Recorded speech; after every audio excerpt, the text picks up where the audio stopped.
At ayun na nga mga ka-325, it's me again, 325 Years Vlog Lord Official. It's July 21, 2024 mga ka-325. Pauwi na naman tayo dyan. Walang titigil mga ka-325. Kahit linggo, patuloy pa rin tayong magbablog. Patuloy pa rin tayong papasok sa trabaho.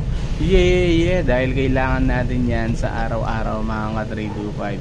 Sabi ko nga, ang taong masipag is malaki ang tsansang maging matupad ang kanyang pangarap. Mga litu-litu ko pa mga ka-325. Yun lang mga ka-325.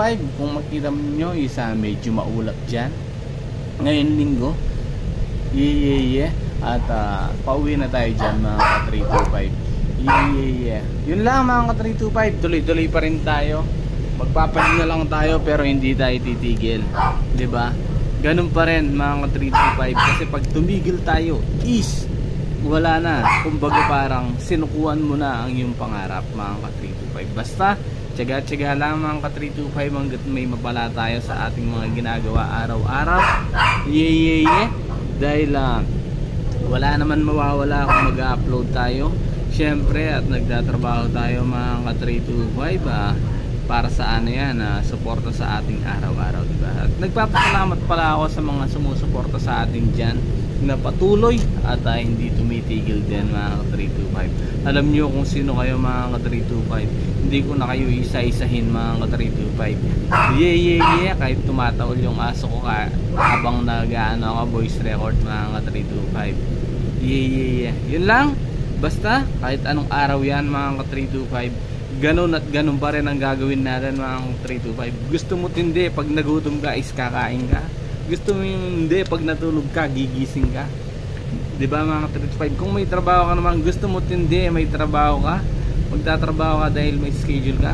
Ganun lang yan mga 325. Kikilos ka kasi dapat kang gumalaw, diba? Ganun lang yon. Kilos lang tayo ng kilos hanggang may mapala tayo sa ating lahat ng ginagawa. Pero yung target natin or pangarap mga ka-325 dapat laging andyan, laging nasa isip mo at unti-unti tinutupad mo siya at dahan-dahan lang, diba mga ka-325? Dahil sabi ko nga, lahat ng pangarap ay hindi nakuha sa mabilisan yan.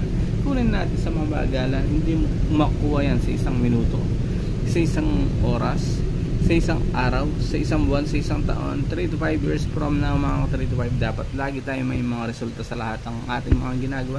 Enjoy watching until the end mga 3 to 5 dahil pauwi tayo dyan. And sa mga OFW natin dyan, mag-ingat-ingat po tayo. Bye bye. Yeah.